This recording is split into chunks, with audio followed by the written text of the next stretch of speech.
స్వయంగా ప్రధానమంత్రి గారికి లేఖ రాసిరు. మా అప్పటి పారిశ్రామిక శాఖ మంత్రి కేటీఆర్ గారు ఆనాడు బొగ్గు గనుల శాఖ మంత్రి ఉన్న ప్రహ్లాద్ జోషి గారికి లేఖ రాసిరు.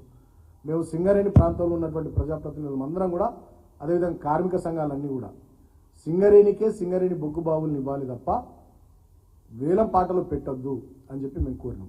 ఇవాళ నేను ఈ రాష్ట్ర ప్రభుత్వాన్ని కూడా కోరుతా ఉన్నా. మరి మీరు 8 మంది ఎంపీలు గెలిచిరు, రాష్ట్రంలో ప్రభుత్వంలో ఉన్నారు. బీజేపీ వాళ్ళని కూడా కోరుతా ఉన్నాం. మరి మీరు రాష్ట్రం నుంచి 8 మంది ఎంపీలు ఢిల్లీలో ఉన్నారు. మరి తెలంగాణ ఖనిజ సంపదనంతా అదానికో అంబానీకో ఇంకొక ప్రైవేట్ కంపెనీకో దారదత్తం చేయడానికి బీజేపీ కాంగ్రెస్ పార్టీ రెండు మీరు మిలాఖత్ అయినరా? నేను అడుగుతా ఉన్నా సూటిగా. స్పష్టం చేయాల్సినటువంటి బాధ్యత మీ మీద ఉన్నది. ఎందుకంటే మా హయాంలో అటువంటిది మేము జరగనీయలే. మా 9.5-10 ఏళ్ల కాలంలో మేము అటువంటిది జరగనీయలే. అదేవిధంగా ఇప్పుడు ఆదిలాబాద్లో సిమెంట్ కార్పొరేషన్ ఆఫ్ ఇండియా ఉన్నది. ఆ కంపెనీ మూతపడ్డది. ఆదిలాబాద్ జిల్లాలో ఉన్నటువంటి సున్నప్రాయి గనుల్ని ఆ సంస్థకి ఇచ్చి అక్కడ సిమెంట్ కార్పొరేషన్ ఆఫ్ ఇండియా ఆధ్వర్యంలో అక్కడ ఇండస్ట్రీని ప్రారంభించవచ్చు. మరి వాళ్ళ ఆదిలాబాద్ నుంచి ఎంపీగా భారతీయ జనతా పార్టీ మనిషి గెలిచింది. మరి కేంద్ర ప్రభుత్వం ఏం చర్య తీసుకుంటుంది దీని విషయంలో? రాష్ట్ర ప్రభుత్వం ఎట్లా స్పందిస్తుంది? గతంలో కూడా ఇవాళ ఎంఎండిఆర్ యాక్ట్ వచ్చింది 2015లో. ఆ ఎంఎండిఆర్ యాక్ట్లో 3 క్లాజుల్లో ఒక దాంట్లోనేమో యాక్షన్ పెట్టుకోవచ్చు, ఇంకొక దాంట్లో నామినేషన్ మీద కూడా ఇచ్చుకోవచ్చు అనేది ఉంది, అలకేషన్ కూడా చేసుకోవచ్చు అనేది ఉంది, కేటాయింపు చేసుకోవచ్చు.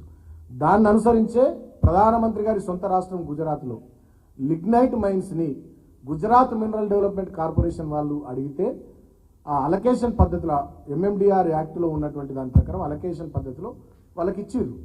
సో ఇప్పుడు మేము కూడా అదే కోరుతున్నాం. రాష్ట్ర ప్రభుత్వం కూడా కేంద్ర ప్రభుత్వానికి లేఖ రాయాలి.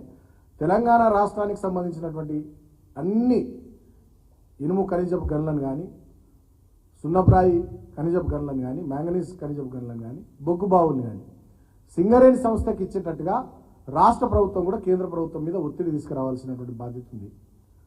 లేకపోయినట్టయితే ఇవి కనుక ప్రైవేట్ ప్లేయర్ల చేతుల్లోకి పోయినట్టయితే డెఫినెట్గా ఇది కాంగ్రెస్ బీజేపీ 2 పార్టీలు కలిసి కూడబలుకొని చేసినటువంటి తెలంగాణ సహజ సంపదను దోచుకునేటటువంటి ఒక కుట్రగా భారత రాష్ట్ర సమితి పార్టీగా మేము భావిస్తాం.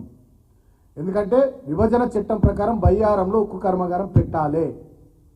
సెయిల్ ఆధ్వర్యంలో పెట్టిస్తారా?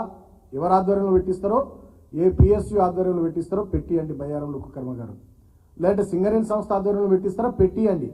పెట్టించి ఆ ప్రాంతంలో ఉండేటటువంటి ఉమ్మడి ఖమ్మం కానీ, ఉమ్మడి వరంగల్ జిల్లాకు సంబంధించినటువంటి ఇనుప ఖనిజపు గనుల్ని ఆ ప్రాంతంలో వచ్చేటటువంటి బయ్యారం ఏరియాలో వచ్చేటటువంటి స్టీల్ ప్లాంట్ మరి సింగరేణికి ఇస్తారా, మీరు సెయిల్కి ఇస్తారా, ఎవరికి ఇస్తారో వాళ్ళకే ఆ ఖనిజపు గనుల్ని కేటాయించేటట్టుగా రాష్ట్ర ప్రభుత్వం చొరవ తీసుకోవాలి.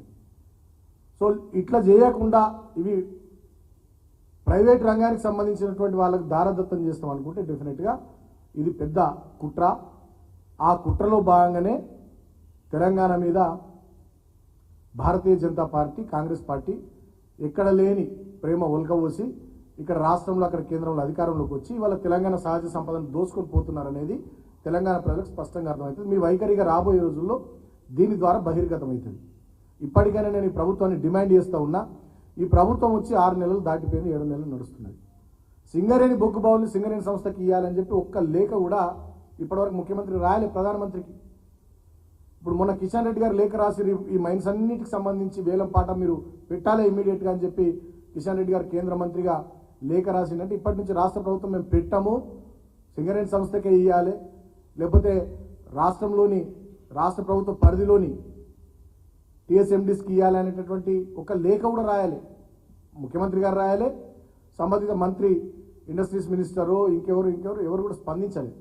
అంటే మరి ఏదైనా బీజేపీ కాంగ్రెస్ కూడా బలుకొని తెలంగాణ సహజ సంపదను తెలంగాణ సహజ వనరుల్ని దోచుకోవాలని కుట్ర ఏమైనా చేస్తున్నాయా? దీన్ని తెలంగాణ సమాజం గమనించాలని కోరుతా ఉన్నాం. ఇక ఇంకో ముఖ్యమైనటువంటి విషయం, 3వ అంశం, నీట్ పరీక్షకు సంబంధించి రాష్ట్ర వ్యాప్తంగా దేశవ్యాప్తంగా చాలా ఆందోళనలు జరుగుతూ ఉంటాయి. అటు ప్రజల్లో కానీ, ఆ ఎగ్జామ్స్ రాసిన పిల్లల్లో కానీ, పిల్లల తల్లిదండ్రుల్లో కానీ, సమాజంలో కానీ చాలా బలంగా ఆందోళనలు క్షేత్రస్థాయిలో ఫీల్డ్ మీదకి వచ్చి వాళ్ళు చేస్తూ ఉన్నారు. సోషల్ మీడియా వేదిక కానీ, మీడియా వేదిక కానీ చాలా ఆందోళన చేస్తూ ఉన్నారు. నిన్న కూడా మా బీఆర్ఎస్ పార్టీ విద్యార్థి విభాగం ఆధ్వర్యంలో రాజ్భవన్ ముట్టడించారు. చాలా పెద్ద ఎత్తున ఆందోళన చేసింది.